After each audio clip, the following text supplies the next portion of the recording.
Back in March, we produced a special show for Endometriosis Awareness Month. We spoke with Samantha Bowick, a patient and author who's using her own journey to help guide others through the complicated world of diagnosis and treatment. The show never aired in this time slot because of impeachment hearings and then pandemic special reports, so we're bringing it to you now. Endometriosis affects nearly 176 million women worldwide. The big question is, how do you know if you have it? Endometriosis is a chronic, painful disease that's often tricky to diagnose. The three main symptoms are painful periods, painful intercourse, and infertility. If these symptoms sound familiar, pay attention. The best way to explain endometriosis, although there are other theories of how it originates, the most accepted theory is retrograde flow. So what that means is that the tissue, part of the tissue that is released with a woman's menstruation each month, a portion of that backflows through the fallopian tubes and implants in the pelvis. Again, there are other theories, but that's the most widely accepted one. And the implants have different types of lesions. They go from being fresh to coagulated to ultimately scar tissue, stage 1 being the mildest form, stage 4 being the most aggressive.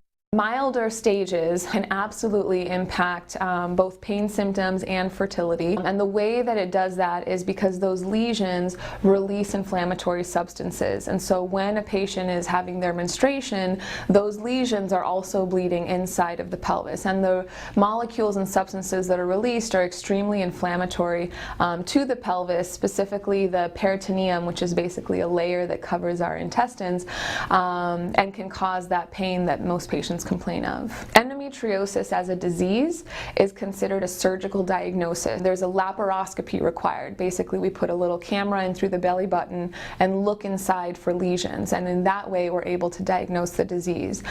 Outside of doing that, what a lot of people will do, even ourselves as infertility specialists, to treat pain symptoms is basically an empiric treatment of 3 months. So we give the patient a trial of 3 months of hormonal suppression. Typically that's done with oral contraceptives or birth control pills.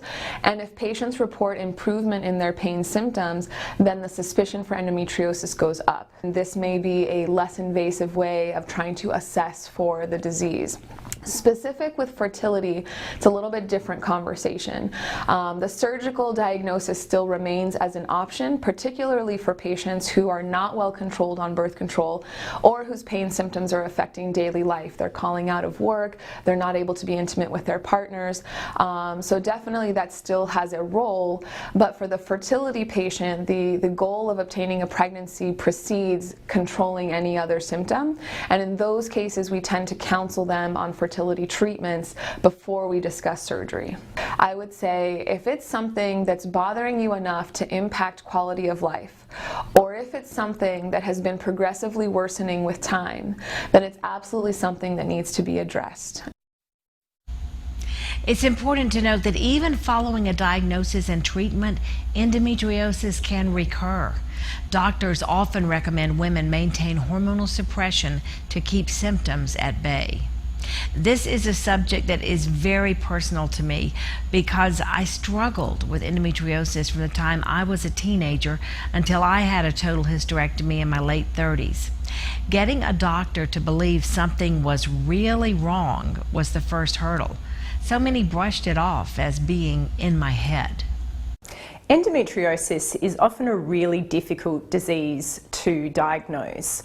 It's often that the extent of symptoms don't actually correlate with the extent of the disease. I've had many patients who present with infertility and no other symptoms, undergo a laparoscopy or keyhole surgery and be found to have extensive disease. I've had other patients with extremely severe symptoms have a laparoscopy and be found to have very, very minimal disease. It's often difficult to diagnose, and it often takes a good 10 years to make the diagnosis because the symptoms are so vague. So I did finally get a surgical diagnosis laparoscopically at Duke University Medical Center when I was 20. It seemed that once I had proof on my side, my doctors took me seriously. I was fortunate to have specialists through my 20s whose main goal was to preserve my fertility, and that did happen thanks to hormonal and surgical treatments. Even though I had a partial hysterectomy at 26 and lost my right ovary and tube, I managed to have 3 babies when I was 31, 32, and 33. Still ahead on Jennie, meet a woman whose endometriosis battle affected every part of her life. She's written a book about it and a workbook for other patients to follow.